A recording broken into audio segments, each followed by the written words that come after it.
এবারের বিপিএল যেন দর্শকদের মনের আশা পূরণ করতে চলেছে, ঠিক যেমনটা তারা বিপিএল নিয়ে স্বপ্ন দেখে। হ্যাঁ দর্শক, ঠিকই শুনেছেন, 6টি হকাই আর 30টি ক্যামেরা। টি-টিভির যুগে প্রবেশ করতে যাচ্ছে বাংলাদেশের জনপ্রিয় প্রিমিয়ার লিগ। ইতিমধ্যেই যারা বাংলাদেশে এসেছে পৌঁছেছে সিলেট স্টেডিয়ামে।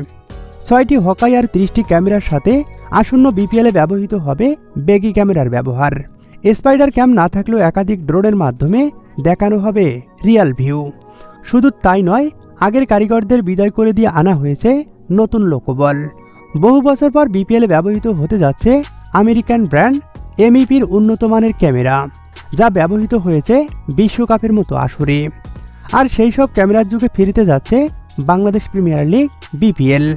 অর্থাৎ আসন্ন বিপিএলে বাজিমাত করতে যাচ্ছে আয়োজক কমিটি।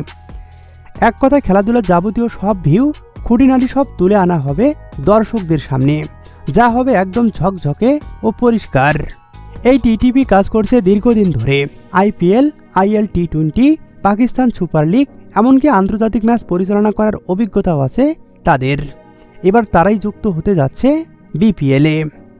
সব কিছু মিলিয়ে নতুন কিছুর প্রত্যয় এবং আশা নিয়ে অপেক্ষার প্রহর গুনছে দর্শক সমর্থকরা।